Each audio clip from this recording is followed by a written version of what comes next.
Having a long career in the NFL is no small accomplishment. The average shelf life for an NFL player is just over 3 years, so it's impressive when a player is able to somehow avoid the common pitfalls that plague so many football players. Staying power comes in many forms too. Some players have long, consistent careers, others are more up and down. But there is also a crop of players who, after appearing like they were about to bottom out and get bounced from the league, rewrote the narrative with one epic career-saving performance. Let's take a look at 10 NFL players who essentially saved their careers with one big game. There may be no more perfect example of this than Michael Vick during his tenure as a member of the Philadelphia Eagles. After being taken as the first overall pick out of Virginia Tech by the Falcons, Vick looked to be destined for stardom. He was truly a transcendent talent who many believe transformed the quarterback position with his insane rushing abilities. After 4 Pro Bowls and becoming the first quarterback to ever rush for 1,000 yards in a season, it all came crumbling down for Vick. He was implicated in a dogfighting operation and subsequently spent 21 months in a federal prison.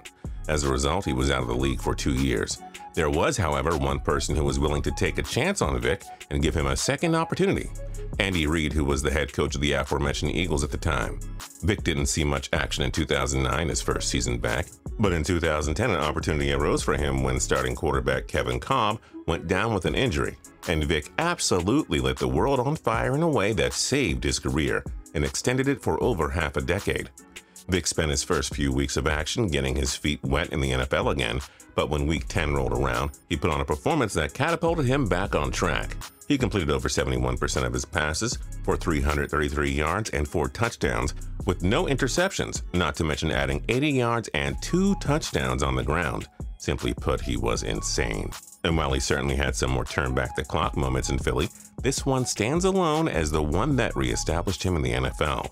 Not too dissimilarly, Colin Kaepernick put forth a performance against the Green Bay Packers in the divisional round of the 2012 NFL season that took him from being a fringe backup and catapulted him to full-time starter status and allowed him to usurp the 49ers' longtime starting quarterback Alex Smith. He had played well during his appearances during the regular season, completing 62% of his passes and throwing 10 touchdowns to only 3 interceptions. But there were still question marks around whether or not Harbaugh was making the right decision by slotting him in for Smith long-term. That perception completely dissipated after he helped the Niners absolutely torch the Packers, throwing 2 touchdowns and rushing for an insane 181 yards and another 2 touchdowns. This was the beginning of a stretch in which Cap led the Niners to 3 straight NFC Championship games, something that few people would have predicted beforehand. It isn't just the dual-threat quarterbacks that have had breakout performances that drastically shifted the narrative and trajectory of their careers. We have also seen some guys who are quite immobile under center who have had these sort of career-altering moments.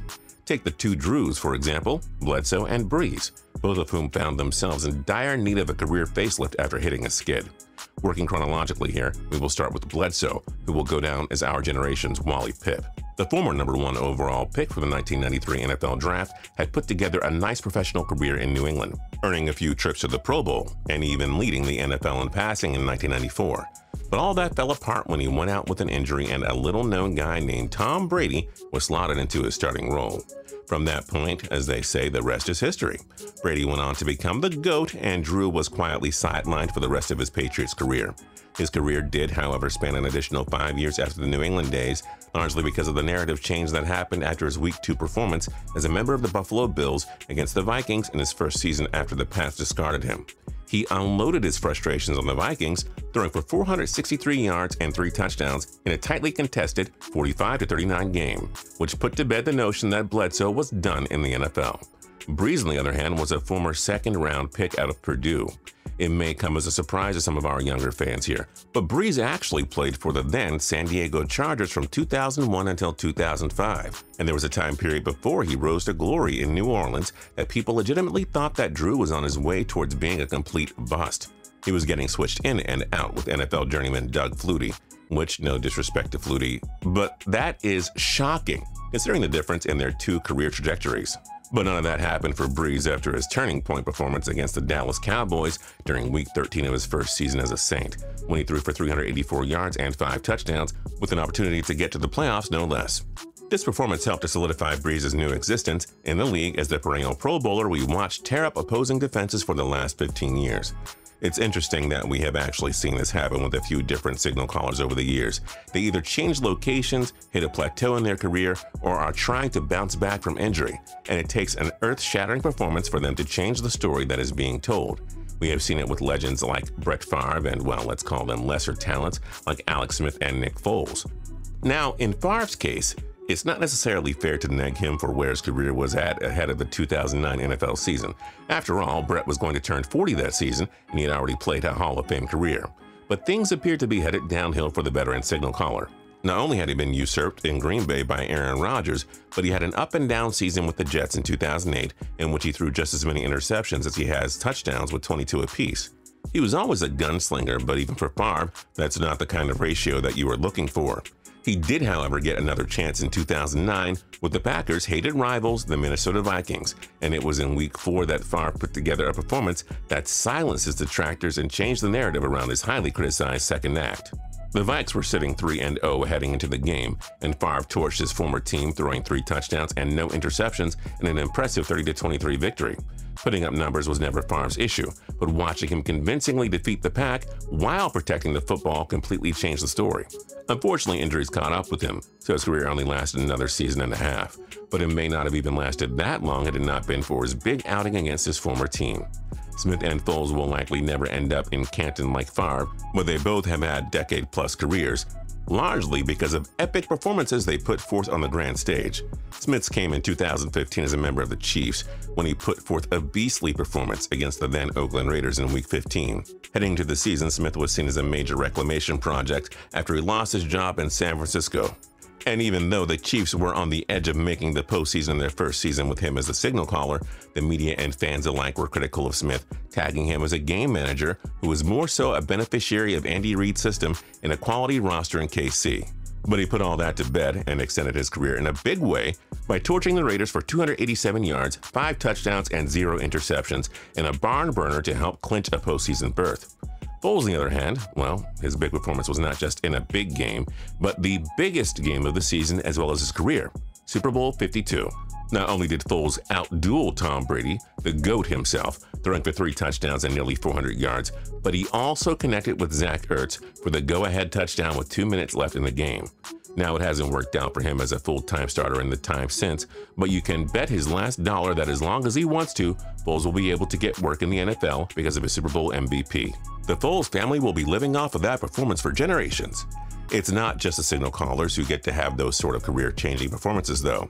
Take Adrian Peterson, for example, who, like Favre, was already on his way to a Hall of Fame career before it all started to go downhill. In Peterson's case, it stemmed purely from an injury, a torn ACL to be specific, that he suffered in December of 2011.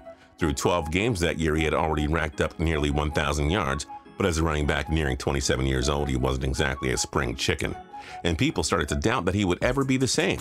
But he quickly put all that troublesome chatter to bed by dominating Arizona during Week 7, in which proved to be a season-changing and career-changing performance. After only breaking 100 yards rushing once in the first 6 weeks of the season, Peterson exploded for 153 yards and a touchdown en route to what became a 2,000-yard rushing season.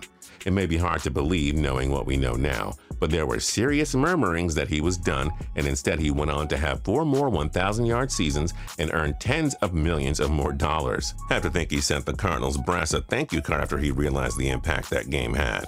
We have also seen a couple of all-pro wide receivers put forth similar performances that have changed the narrative around where they were at in their respective careers and lengthened their professional tenure by a fair degree. For Steve Smith, it came in Week 1 of the 2011 NFL season when after 2 down years, he racked up 178 receiving yards and 2 touchdowns against the Arizona Cardinals. This proved to be a turning point for Smith, who, like I mentioned, was coming off of 2 bad seasons in which he totaled a cumulative of just over 1,300 yards, which is respectable, but a far cry from what we had come to expect from a star wideout like Steve.